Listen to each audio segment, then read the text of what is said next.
She poured her life savings into her daughter's dream cafe. But when the staff kicked her out like a stranger, she didn't yell. She made one phone call that shut the whole place down. You ever build something so carefully, brick by brick, only to have someone walk in later and act like you were never part of it? Charlene Drayton wasn't flashy. She didn't need to be. At 62, she wore soft cotton dresses, kept her hair in neat coils, and moved with the kind of patience only life could teach. She wasn't loud, but her presence filled a room. Folks listened when she spoke, not because she demanded it, but because what she said always mattered. After nearly 40 years working as a pediatric nurse in Durham, Charlene packed her things, cashed out a chunk of her retirement savings, and moved 3 hours south to Columbia, South Carolina. Not for beaches or leisure. No, she came for her daughter. Simone Hallberg was her only child. Bold, driven, sharp as a tack. Where Charlene was quiet, Simone could command a room. They were different, but connected by something deeper. Food. Not just eating it, but the stories that lived inside every recipe. The gumbo Charlene used to make during hurricane season. The peach cobbler her mother baked from bruised fruit during tough years. The collards slow-cooked with smoked turkey necks on Sundays. That was the dream. A place where tradition met creativity. A boutique cafe where soul food wasn't buried in grease, but elevated, thoughtful, fresh, and rooted in something real. They found a tiny storefront off Rosewood Drive, just a few blocks from the university. The space had potential. Scuffed-up hardwood floors, outdated light fixtures, and a kitchen that needed everything replaced. Simone was nervous, but Charlene had already seen past the mess. She pulled out her notepad, drew up a plan, and went to work. She handled licensing. She talked to the health inspector. She negotiated the lease when the landlord tried to raise the deposit. She bought used kitchen equipment from a retired chef in Charleston. She even painted the damn walls herself, mustard yellow, just the way her grandmother's kitchen looked in 1963. Simone handled the branding. She came up with the name, Hallberg House. It sounded sleek, modern. Charlene thought it was a bit cold, but she didn't say much. This was Simone's time to shine. Charlene wasn't there for glory. She was there to make sure her daughter never had to fight the way she did. When the cafe opened, it was slow at first. A few curious students wandered in for cornbread waffles and matcha lattes. Word started spreading. By the third month, the brunch line wrapped around the corner. Instagram foodies raved about the lavender fried chicken. Local reporters wrote glowing reviews. And just like that, Hallberg House became the new it spot. At first, Simone insisted Charlene be at every tasting, every staff meeting. "People trust you," she said. "You bring heart to this place," Charlene smiled. She liked helping the new line cooks find their rhythm, liked showing them how to tell when the sweet potatoes were overboiled just by the smell. She'd sit with guests at the corner table, telling stories about where certain dishes came from. It felt right. But success does strange things, and when it started to change Simone, Charlene noticed. Quietly, carefully. But she noticed. By month 6, Hallberg House was on fire. Not literally, of course, but you couldn't drive past it on a weekend without seeing a line of people snapping pictures of their shrimp and grits or balancing cornbread muffins on fancy ceramic plates. One local blogger called it a soulful revolution in Southern cuisine. Another compared Simone to a young Carla Hall with better branding. Simone loved the attention. She started dressing differently. Sleek jumpsuits, custom aprons embroidered with her initials, heels in the kitchen. She was doing interviews, live streams, even talking about a second location. Charlene cheered her on. She really did. But it was like watching someone you love drift away while pretending they're still standing right next to you. The staff began to change too. At first, they were mostly local, some kids from Benedict College, a few folks from the neighborhood who knew how to cook and needed the work. They respected Charlene, called her Miss C, asked her to taste the grits before they went out. But as the place gained traction, Simone brought in new people. Young, ambitious. People who had culinary degrees and big plans. People who weren't from around there. They didn't know Charlene, didn't ask. One of them, Gage, a 23-year-old sous chef from Vermont, called her ma'am and asked her to stay out of the prep area. She laughed it off. For a while. Simone started making little comments. "You don't have to come every Thursday, Mom." Or, "We're trying to give it a more polished feel. Less homey, more high-end." Charlene would smile and nod, then go home and sit on the edge of her bed wondering where she'd gone wrong. She wasn't bitter. She'd just disappeared. Slowly. Quietly. Like a light fading. One morning she came in and her favorite stool near the espresso machine was gone, replaced with a modern wire chair that looked like it came from a furniture catalogue. The kitchen smelled different, less garlic, more lemon zest. The cornbread had a new twist. Saffron. Charlene never used saffron a day in her life. She tried to talk to Simone, but her daughter would say things like, "This is what growth looks like," or "It's a new chapter, Mama." Charlene would nod. But in her heart, something didn't sit right. This wasn't growth. It felt like erasure. And then came Declan Frey. Simone hired him as general manager. He was sharp, always dressed like he was on his way to a magazine shoot. Rolled sleeves, slim tie, brown leather shoes that probably cost more than Charlene's grocery bill. He talked fast, moved fast, made decisions faster. Inventory systems, branding consultants, customer feedback metrics. He had charts and apps for everything. Charlene watched him from a distance, arms crossed, lips pressed. She didn't trust fast talkers. Still, she kept coming every week. Brought baked goods, helped slice vegetables, chatted with old regulars who remembered her name even if the staff didn't. She'd wipe tables without being asked. She never made a fuss, until the tension got too loud to ignore. One Wednesday she overheard Declan talking to a new hostess by the walk-in cooler. "Charlene's sweet, but she slows things down. We've got a streamlined service. Simone said we need to keep the front clean of distractions." Distractions. That word sat heavy in Charlene's chest. She told herself not to read into it. Maybe he meant something else. Maybe she'd misheard. But she hadn't. She knew what she heard. She didn't say anything to Simone that day. She went home, watered her plants, and made a tray of sweet potato muffins like she always did. But the smile she wore while peeling those potatoes, it wasn't the same anymore. And when Saturday came, Charlene showed up, just like always, but this time, something felt different in the air the moment she stepped through that back door. Charlene pulled into the alley behind Hallberg House just before 9 a.m., same as she had for months. The back door, usually propped open with a brick, was shut tight. She balanced the warm tray of sweet potato muffins on her hip and knocked twice. No answer. She knocked again, firmer this time. A dishwasher named Sierra, barely out of high school, finally cracked it open. Her eyes widened when she saw Charlene. "Oh, good morning, Miss Charlene," she stammered. Charlene gave a gentle smile. "Hey, baby, I brought something fresh. You mind getting that for me?" Sierra opened the door wider but didn't move to take the tray. Declan said we're not supposed to let anyone in through the back anymore. Only deliveries." Charlene didn't flinch. "Deliveries? I'm not a stranger. I built this place with Simone." Sierra didn't respond, just stood there, awkward and unsure. Charlene stepped inside anyway. The scent of cinnamon and butter drifted behind her, but it was lost under the sterile chill of something else. Something colder than the air conditioning. She made her way toward the kitchen, nodding to a couple of cooks who mumbled hellos without making eye contact. Her usual spot by the prep station was occupied by someone she didn't recognize, a tall man with sleeve tattoos and noise-canceling headphones. He didn't even glance up. Charlene set the muffins on the counter. She was about to unwrap the foil when she heard his voice. Clear, clipped, rehearsed. "Mrs. Drayton?" She turned. Declan Frey stood there, arms crossed, eyes sharp.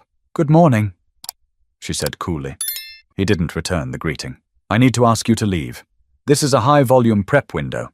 We can't have non-staff back here." Charlene blinked, once, slow. "Non-staff?" "Yes, ma'am," he said, as if that clarified everything. She glanced down at the muffins. "I've been bringing these since we opened. They go with the morning menu." "I understand," he replied, though his tone said otherwise. But Simone's asked that we keep operations streamlined, no family interruptions during service hours. Charlene's face didn't change, but something behind her eyes shifted. Interruptions? She asked. Her voice was quiet, calm, like water before it boils. He gestured vaguely toward the kitchen. We've got a rhythm going, and some of the staff, well, they feel they can't focus with extra people around. Charlene looked around. None of the staff met her gaze. Have I done anything to disrupt anyone's focus? She asked. There was a pause. Then Declan offered the kind of smirk that didn't belong in a kitchen. Simone's made it clear. She wants a certain professional distance. Charlene set her hands on the edge of the counter. Steady. I'm her mother, she said softly. Declan didn't blink. And she's the executive chef. She asked me to enforce boundaries. She took a breath. Not shaky, just measured. So I'm being asked to leave my own business, she said. Is that what's happening here? He straightened. It's not personal. It's policy. Charlene looked at him for a long moment. Then she turned toward the muffins and began wrapping the foil back over them. Who's going to walk me out? She asked without turning around. Declan hesitated, clearly not expecting her to yield so easily.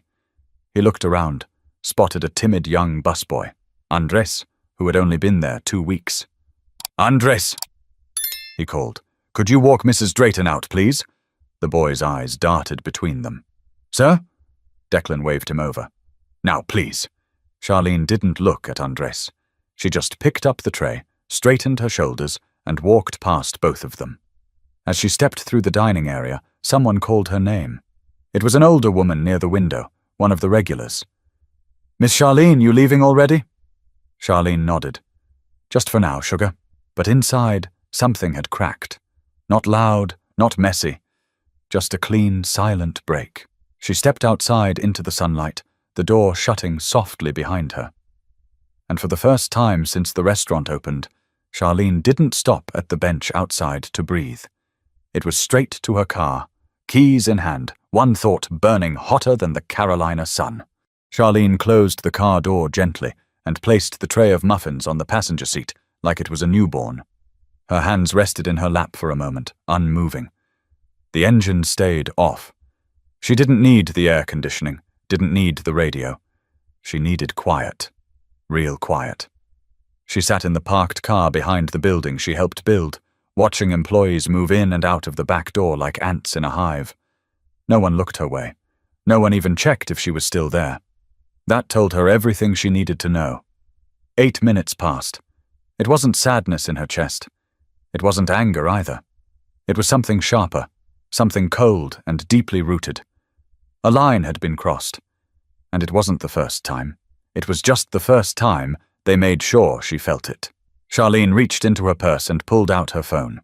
She scrolled past messages from a cousin asking about church, past a reminder to refill her prescription, until she landed on the name she needed. Marla Penrose. She tapped the screen. Charlene, the woman answered, chipper and fast. You caught me mid-spin class. Everything okay? I need you to draft a letter, Charlene said, her voice steady. Marla paused. What kind of letter? Charlene didn't hesitate. I want to initiate a temporary shutdown for operational review. Full control reverts to primary shareholder until further notice. Marla cleared her throat. You're exercising your majority rights? Yes, Charlene said. 72% ownership is still mine. I think it's time everyone remembers that. Marla didn't argue. All right, I'll have something drawn up in an hour. Do you want me to notify Simone directly, or? I'll handle Simone, Charlene said, her voice firm. Just send it to the restaurant's HR inbox and CC Declan Frey. You got it. Charlene hung up and leaned back in the seat. Her fingers traced the seam of the steering wheel. There was no adrenaline, no racing heart. Just clarity. She reached for the tray again, uncovered the muffins and took one out. Still warm. She broke it in half and took a bite. Moist. Tender, just enough nutmeg. Then she rolled down the window, called out to a passerby. A young woman walking toward the strip mall turned her head. Hey, sweetie, Charlene said, holding up the tray. You hungry? The girl smiled. Always. Charlene handed her a muffin. Take one. Still fresh. The girl took a bite and froze mid-chew. Whoa, this is amazing. Charlene just smiled. Be well, baby. She watched the girl walk away, still chewing. Then she rolled the window back up, put the rest of the muffins in her lap, and stared at her reflection in the rearview mirror. There wasn't any sadness there, just a woman who knew her worth. Inside Hallberg House, nobody knew what was coming. Not Simone, not Declan, not the staff who had looked right past her. But they'd all learn, and they'd learn quick. Charlene didn't need to raise her voice or put on a show. She just needed to show them what happens when you try to erase the person who made the place possible. And as she put the car in gear and pulled out of the alley, Charlene wasn't driving away from the restaurant. She was driving straight toward the reckoning. At 4:32 p.m., the first HR email hit inboxes. Subject line, Immediate operational hold, Hallberg House. Most of the staff didn't even open it at first. They were busy cleaning up after lunch service, still half sweating and scrubbing the fryers. It wasn't until the second email, this one with staff termination notice in bold, that people started talking. Declan was in his office typing up next week's schedule when he saw the alerts. 3 of them, then 5, then 8. All from the legal team linked to Charlene Drayton's personal trust. He stood up so fast his chair tipped backward. "Can someone get Simone?" he called out. Simone was downstairs in the walk-in, checking citrus deliveries. She didn't even flinch when she saw him coming, until she caught the look on his face. "Declan, what?" "She pulled the rug out," he said. "Charlene, she's exercising shareholder authority. Effective immediately, we're shut down." Simone blinked. "She can't. She owns 72% of this place. She absolutely can." Simone stood frozen for a beat. Then she shoved past him, took the steps 2 at a time, and stormed through the kitchen. Staff were already whispering, heads tilted toward phones, confusion turning into panic. "Everybody pause what you're doing," Simone shouted. "Please, just pause." But it was too late. Sierra, the dishwasher, looked like she'd seen a ghost. "They said I'm terminated. What did I do?" Andres held up his phone. "Me too. I don't get it. I just walked someone out when I was told to. Who sent these?" Simone asked. "Drayton Holdings." Gage muttered, eyes glued to his screen. Simone's stomach dropped. Drayton Holdings. That was her mother's trust. She had set it up back when they signed the lease. Charlene had warned her to never forget who the actual owner was, just in case things ever go sideways. Simone had nodded back then, not really listening. Now, things had gone sideways. Fast. Declan turned to her. "What do you want me to do?" Simone didn't answer right away. She scanned the dining room. Empty now, but still carrying echoes of clinking plates, conversations, and her mother's laughter. She remembered the paint under her fingernails when they first opened. Remembered how Charlene had taken every photo of her to frame and put up on that wall near the bathroom. Remembered the sweet potato muffins. Now her staff was being fired, and she had no control over any of it. "What exactly does the hold mean?" she asked. Declan looked pale. "Effective immediately. Business operations are suspended for internal review. Staff found in breach of conduct have been terminated. That's almost everyone here." Simone pressed her hand to her forehead, and then she saw the tray. It was on the side table near the register. One of the muffins had a single bite missing. She stared at it like it was a message. Charlene had come in peace. They had answered with policy. And now this. This was the consequence. "I need to talk to her," Simone said quietly. Declan hesitated. "That might not be a good idea right now." "I don't care." She turned and walked straight out the front door, her hands still sticky with citrus oil. Charlene wasn't hard to find. She was already sitting at her kitchen table back home, drinking ginger tea with a slice of lemon, when the knock came. "Come in," she said. The door opened. Simone stood there, tight-lipped, angry and exhausted. "You shut me down." Charlene nodded once. "Yes. You fired my staff." "No, I fired my staff. That was my staff. You just forgot." Simone stepped into the kitchen. "You humiliated me." Charlene's voice didn't rise. You embarrassed yourself. I just cleaned up after it. Simone dropped into a chair, hard. Mom, do you have any idea how this looks? What people are going to say? Charlene stirred her tea. People talk. But what matters is what you do next. Simone stared at her, defiant but rattled. You think I don't respect you? Charlene raised an eyebrow. I think you stopped remembering what respect looks like. And in that silence that followed, Simone wasn't the chef, the face of a brand, or the woman on TV. She was just a daughter, sitting across from the person who taught her how to stand tall in the first place. The kitchen clock ticked behind them, the old wooden one Charlene had moved with her from Durham. Simone remembered it from childhood, the way it made that soft clack at the top of every hour. Now it sounded louder than ever. Charlene didn't push. She never had. She just waited. Simone finally broke the silence. You blindsided me. Charlene shook her head. I warned you a dozen times, quietly. I asked you to talk to your staff, to set the tone. You didn't listen. So now we're having a different kind of conversation. Simone sighed. You could have told me before you shut it all down, gave me a chance to fix it. Charlene looked her daughter dead in the eye. You had your chance. The moment I was walked out of the kitchen like a stranger. Simone looked down, her voice softer. I didn't know they were going to do that. But you allowed it to happen, Charlene replied. That's the part you keep missing. Simone ran her fingers through her hair. Mum, I wasn't trying to erase you. I was just trying to modernize things, make it efficient, professional. Charlene leaned forward. You think professionalism means forgetting where you come from? Simone's jaw tightened. No. Then explain why my name isn't even on the wall anymore. Simone blinked. What? Charlene's voice didn't tremble. The plaque. Founded by Charlene Drayton and Simone Hallberg. It used to hang near the register. It's gone. Simone swallowed. She hadn't even noticed. Charlene shook her head. It's not just about muffins and titles. It's about history. That place is made of stories, not systems. You started treating it like a brand, not a home. Simone stared out the window. A breeze moved the porch plants just slightly. I didn't mean to. I know, Charlene said. But that doesn't change what happened. Silence again. Simone spoke without turning her head. I thought I was building something for both of us. I didn't see myself cutting you out. You didn't have to see it, Charlene replied. You just had to feel it. And you stopped feeling the moment people started tagging you on Instagram. Simone winced.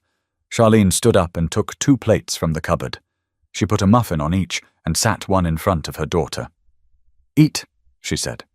Simone looked down. You still made these after everything? I always make them, Charlene replied. Even when no one wants them. Simone picked up a piece and took a bite. Her throat caught. The flavor was exactly as she remembered from being a little girl. She hated how it made her want to cry. Charlene watched her. I'm not your employee, Simone. I'm your mother. I've been showing up since before you could spell your own name. Simone looked up, eyes glassy. I know. Charlene leaned back in her chair. You've got talent, no doubt. But don't let pride make you forget who helped you lay the first brick. Simone put the muffin down, wiped her hands. So what now? She asked. Is the place shut down forever? Charlene took a sip of her tea. No, just long enough to remind folks who built it. Then I'll reopen it. Different team, new manager. One that understands legacy doesn't get replaced. It gets honored. Simone looked wounded. You're cutting me out? Charlene's answer was slow, careful. I'm not cutting you out, but I am putting you on pause. You need time to figure out whether you're in this for the food or the fame. Simone didn't speak. She just nodded, barely, and looked back out the window. Charlene placed her hand over her daughter's. You can come home, when you're ready. But next time, don't make me fight for my own name in a place I helped build. And in that moment, something finally broke. Not the business, not the bond, but the illusion Simone had been clinging to. And once it broke, all that was left was truth. 2 weeks later, the doors to Hallberg House stayed shut. The outside looked the same awning, same logo etched in gold above the windows. But inside, It was a different story. The tables had been rearranged. The menu boards were gone. The walls were bare where framed headshots once hung. Only the smell of paint lingered. Charlene stood near the entrance, clipboard in hand, talking to a contractor about refinishing the floors. She wore comfortable shoes and a soft denim blouse rolled to the elbows. Her hair was wrapped in a cobalt scarf, and her tone was business. Clear, controlled. "No granite," she said firmly. "We're keeping the butcher block counters. That's history." The man nodded. "Understood." A delivery truck pulled up outside. She checked her watch. Produce. Right on time. She liked that. Inside the kitchen, 2 new hires were being shown around by an old friend of Charlene's, a retired pastry chef named Mavis DeLeon, whom Charlene had convinced to come back part-time. "Y'all don't mess up Miss Charlene's recipes?" Mavis told them, wagging a spoon. "She'll know even if you forget a 1/4 teaspoon of clove." One of the young cooks laughed nervously. Noted." Charlene overheard it as she stepped in. "We'll be doing trial runs all next week. You mess up now, that's when I want it to happen. No shame in mistakes, only in not learning." She wasn't angry anymore. She wasn't trying to prove anything either. What she was doing now wasn't revenge. It was restoration. The staff who had allowed disrespect to happen without a word were gone. Declan never responded to the legal notice beyond a short email that read, "Received, understood." Simone hadn't returned to the restaurant since their talk, and Charlene hadn't pushed. She wasn't about chasing people who weren't ready to look back. The new team? They asked questions. They listened. Some didn't even know the cafe had a moment of viral fame. They just liked the food and believed in what Charlene called cooking with memory. She had also changed the name on the official documents, just slightly. From Hallberg House to Drayton and Hallberg. Simone hadn't called to ask about it. But Charlene didn't need permission to reclaim her name. She only needed ownership, and she already had that. Word started spreading that the cafe was reopening under new management. Loyal customers left notes taped to the door. "Hope to see Miss Charlene back behind the counter. Bring the muffins. My Saturdays haven't been the same." Charlene read each one. She didn't post on social media, didn't write a press release. She just kept working, reorganizing, scrubbing pans, making lists. When she removed the last piece of branded signage with Simone's solo name on it, she didn't do it with spite. She folded it up carefully and placed it in a cardboard box labeled Office, Archive, because she wasn't erasing her daughter. She was making space for both of them. Mavis tapped her shoulder while she was labeling spice jars. "You sure you want to do this alone?" she asked. Charlene smiled. "I'm not alone. I've got cinnamon, nutmeg, and a whole community waiting on my muffins." Mavis laughed. "And a new crew watching your every move." Charlene looked around at the young cooks slicing onions and stirring roux. "Good, that's how they learn." She wiped her hands on a towel, walked into the dining area, and stood where the plaque used to hang. A new one had arrived just that morning. She opened the box and pulled it out, brushed off the corners, and read the engraving aloud to herself. "Built by memory, sustained by love. Drayton and Hallberg." She smiled. She drilled the new plaque into the wall with her own hands. It was even, centered, and shining. And just as she stepped back to admire it, a familiar voice called out behind her, one she hadn't expected to hear again. "Didn't think you'd still be drilling things into walls yourself?" Charlene turned slowly. Simone stood in the doorway, her arms crossed.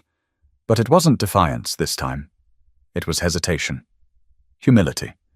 Maybe even a little shame. Charlene said nothing for a moment, just looked her daughter up and down. She wasn't in chef whites. She wasn't holding a clipboard. Just jeans and a plain t-shirt. Simple. Grounded. The version of her that Charlene hadn't seen in a long time. "You come to eat, or you come to talk?" Charlene asked. "Both," Simone replied, stepping inside. "I figured it was time." Charlene nodded toward a nearby table. "Sit, muffins are in the back." Simone walked slowly, taking in the changes. The clean walls, the new staff in the kitchen, the smell of cinnamon and something simmering. Smoked turkey, maybe. It felt different, but still familiar. Like home after someone rearranged the furniture. Charlene came back with 2 plates, placed one in front of Simone, then sat across from her. Simone took a bite. She chewed slowly, eyes never leaving the plate. "They're still warm," she said. "They always are when they're made with care," Charlene said. Her tone wasn't smug, just honest. They sat in silence, a beat longer than comfortable. Simone cleared her throat. "I've been thinking." Charlene raised an eyebrow. "That's good. Thinking's how we got here. It's also how we move forward." Simone put the muffin down.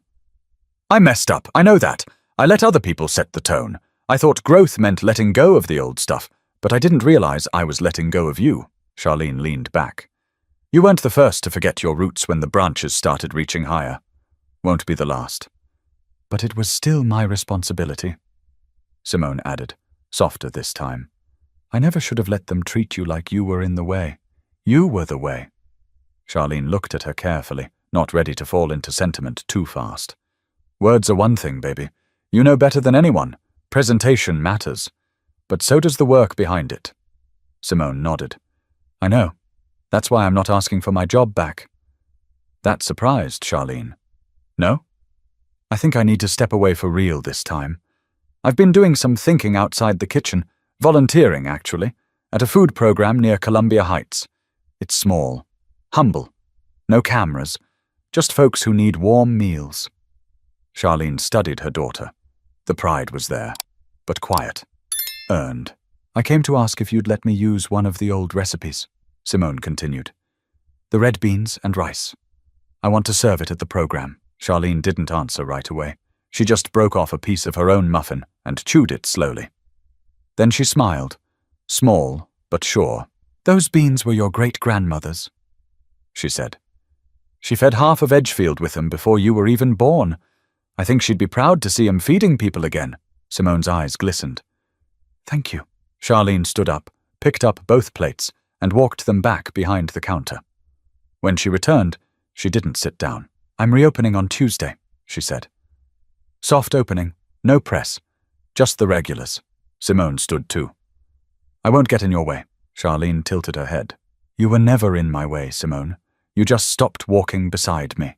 Simone nodded slowly, then turned to leave. But before she reached the door, Charlene called after her. "You still have a key?" Simone looked down at her purse, then back at her mother. "Yeah." Charlene gave the slightest smile. "Don't lose it. You might need it again." Simone smiled too. "I'll keep it close." And as the door closed gently behind her, Charlene didn't feel like she'd won anything.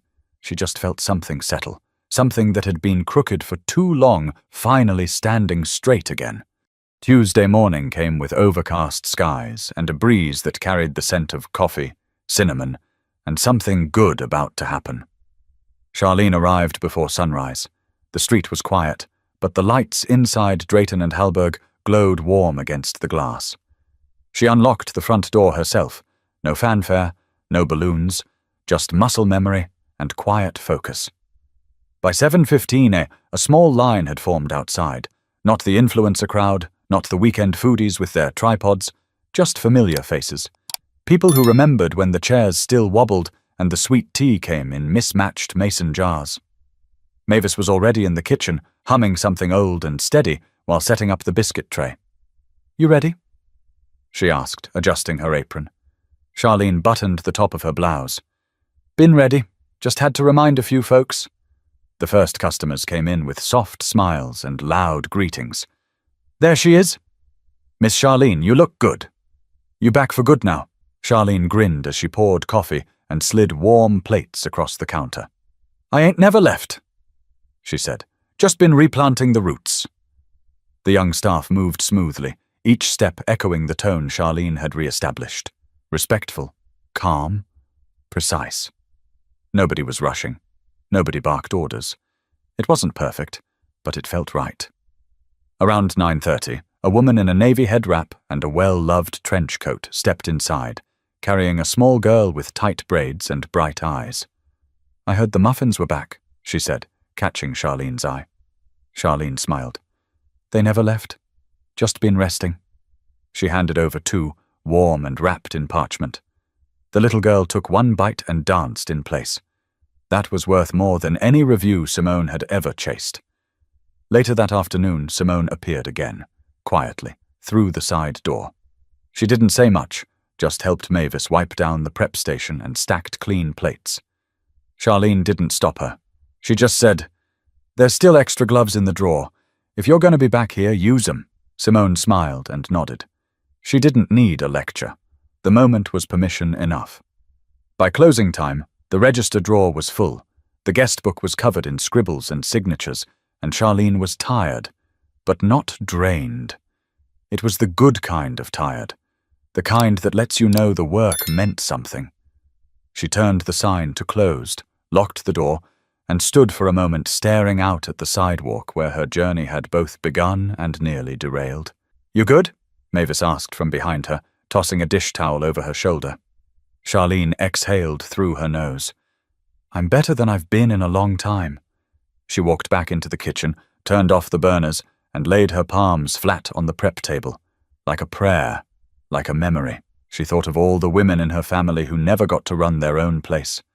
Thought of all the times she held her tongue for the sake of peace, and how, when the line was crossed, she didn't shout or storm. She corrected the course. Not just for herself, for Simone, for the staff, for the next young woman who walks into a kitchen thinking legacy is just a name on paper. It isn't. Legacy is how you're treated when no one's watching. Legacy is whether your name still carries weight when you're not in the room. Legacy is standing your ground, not to block anyone else's path, but to remind them who cleared it in the first place. And that's exactly what Charlene Drayton did. The following Saturday morning, Drayton and Halberg was in full swing. The tables filled up early. Families, old neighbors, students from Benedict College, even a retired professor who used to grade Simone's undergrad essays. The air smelled of spiced yams, browned butter, and hot cakes crisp around the edges. Charlene stood behind the counter, not in the back, not hidden, right in the heart of it all. No longer the silent force propping things up, but the woman everyone acknowledged with a smile or a soft nod as they passed by. She didn't need to remind anyone who she was anymore. They already knew. On the far wall, under the new plaque, a photo hung in a simple wood frame. A black and white shot of Charlene and her grandmother from the 70s, standing over a pot of gumbo in a tiny kitchen in Edgefield, South Carolina. Underneath it, a caption engraved on a brass plate read, "Our recipes begin with the women who fed us long before we could name our hunger." Mid-morning, Simone came in with a notebook in one hand and 2 large paper bags in the other. Charlene looked up. "You bring me more spices I didn't ask for?" Simone chuckled. "No. Donations for the food program. I told them you'd help make something stretch." Charlene waved her over. "Good, you can help peel." They worked side by side for nearly an hour, barely talking, but it wasn't tense. It was easy. They were busy doing what they were always meant to do together. A few feet away, Mavis was giving a lesson to one of the young cooks. "See how she chops the parsley? Clean, confident. That's not just muscle memory. That's soul memory." Charlene overheard and shook her head with a soft smile. "Don't go filling their heads with poetry, Mavis. Let 'em learn to keep the station clean first." Mavis laughed. "You clean, I'll talk pretty." The 2 women chuckled, and even Simone laughed, her hands still covered in carrot shavings. Later, during the lull between breakfast and lunch, Charlene stepped out to the sidewalk. She liked watching from outside sometimes, seeing the movement through the windows like a living thing. She stood beside the bench where she used to sit after early prep shifts. That same bench where she'd once sat with humiliation burning in her chest. Now? That fire was something different, warm, controlled, purposeful. A young woman walking by stopped. "Excuse me," she said. "Is this your place?" Charlene turned to her. "It is. I'm visiting from Alabama. My cousin told me I had to come here. Said the muffins changed her life." Charlene raised an eyebrow, amused. "That's a mighty big claim for a muffin." The girl smiled. She said it tasted like someone had forgiven her. Charlene didn't say anything for a second. Then she nodded once. "Tell your cousin I said thank you, and that forgiveness tastes better warm." She went back inside. That evening, As the last tables cleared and chairs were lifted onto tabletops, Simone stayed behind to help mop. Charlene didn't ask her to, she just did it. The rhythm of their work was different now. No one was rushing to prove anything. "I was thinking," Simone said as she wrung out the mop, "maybe we do a Sunday supper once a month, something less polished, more stories, fewer phones, just food and people."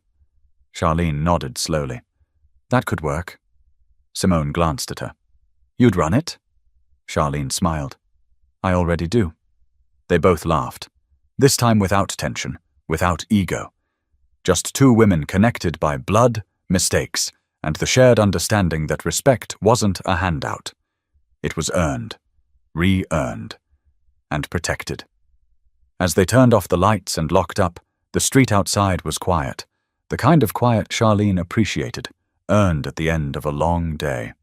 Simone reached for the door key but paused. "You sure I should still have this?" Charlene looked at her. "It was never about the key, baby. It's about how you carry it." Simone pocketed it carefully. And as they walked toward the parking lot together, no titles, no cameras, just mother and daughter, Charlene knew that while recipes could be copied and menus could change, the real legacy was how you made people feel. And that lasted. Thanks for watching. If this story made you feel something, share it. Respect your roots, protect what you've built, and don't forget who taught you how to hold the spoon. Subscribe for more real stories that matter.